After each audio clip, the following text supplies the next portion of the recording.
an amazing mouse. Now, she didn't look all that amazing on the outside. She had that same little gray mousey. What's that stuff on the outside of a mouse?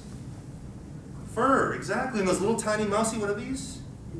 Ears, and that long mousey tail, just like all the other mice.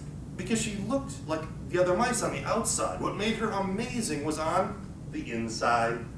She would tell all of her friends, someday I'm going to do something amazing. And then ask her, what are you going to do?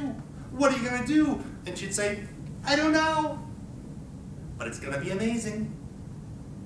And one day she woke up with a really good idea. How many of you have woken up with a really good idea in the morning? Anybody? Yeah, you know how that feels. You want to tell somebody right away or write it down, otherwise you might forget it. So she ran out to tell her friends right away, I know what I'm going to do. I know what I'm going to do. I'm going to touch a lion. And all the other mouse friends looked at her and said, ooh, isn't that sort of dangerous? She said, of course it is. That's why no one's ever done it before. But I'm going to find a way to do it safely. So she went and got permission from her parents. Very important, kids always get permission. Then she went to the library and learned everything she could about lions. She learned two important facts about lions. The first one was, lions are really only dangerous when they're awake. They're not nearly as dangerous when they're sleeping. The other thing she learned was some lion geography. The dangerous part of a lion is the front end. It's where the eyes are and the teeth and the front claws. That tail is fairly safe. So she decided, I'm going to touch a lion on his tail when he's sleeping. So she had her plan. Very important to have plans, kids. Now you might think it's kind of hard to find a sleeping lion, but in the Serengeti in Africa, they say male lions sleep 20 hours a day in the summertime. So it wasn't that hard. Pretty soon, she could hear the snores of a lion. She began creeping up to that lion. She circled around to its tail end and was about to touch the tail when suddenly she had a really, really good idea. Hey, wait a minute, this lion's still asleep. He doesn't even know that I'm here. I can get closer. So she sneaked up some more to the back right paw. And she was about to touch that paw when she had a really good idea. Hey, wait a minute, this lion's still asleep. He doesn't even know that I'm here. I can get closer. So she sneaked right up to the front right paw. And was about to touch that paw when suddenly, you know what happened, right? She had a really good idea. Hey, wait a minute, the lion's still, what? Asleep. He doesn't even know that I'm here. I can get closer. And so she creeped right up to the lion's nose. Now, was that a good idea? No, but she was so excited she forgot about her plan. And suddenly the lion woke up. Roar! And he grabbed the mouse in his great big paw and said, what do you think you're doing? You were trying to touch my nose, weren't you? Nobody touches my nose. I should eat you for dinner.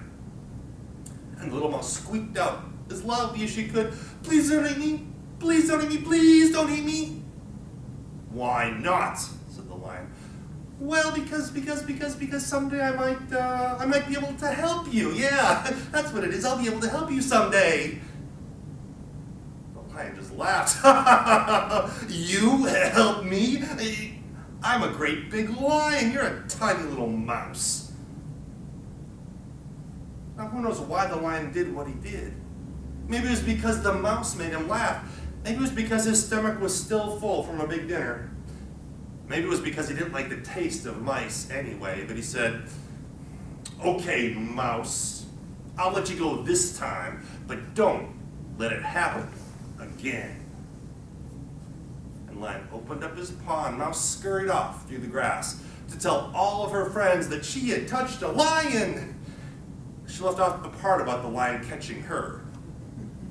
That's the way stories are sometimes. Now, a few days later, that same lion was walking through the edge of the forest when he tripped over a rope and a great big net, plunk, fell right on top of him and tangled him up so much that he was trapped. And he roared in his loudest voice, "Let me out of here! Let me out of here!" But if you were walking at the edge of the forest and heard a lion roaring, would you go toward the lion? Not so much. Most of the animals ran away, except for the Amazing Mouse. Remembering her promise, she walked right up to that lion and said, "Hey there, Mr. Lion, remember me? A few days ago, you let me go and I said someday I'd be able to help you. Well, maybe that day's today. Do you need some help?" And the lion looked over at the mouse and said, No, I'm rather comfortable in this net. It's very relaxing." Now, was the lion telling the truth? No. Maybe he was embarrassed. Sometimes when we're embarrassed, we might not exactly tell the truth. And Mouse knew that. So she sat down and said, "Well, if you don't need help now, maybe you'll need it later." When Lion realized there was no way he could get rid of that mouse, he said, "Well, since you're here anyway, why don't you chew on the net right by my nose here?" And the mouse scurried up and began chewing and pop, till the ropes broke. Until the hole was big enough and Lion could come right out of that net. And people say from that day to this, lions and mice are still the best of friends, all because of a mouse who kept a promise. And that's the end of the story.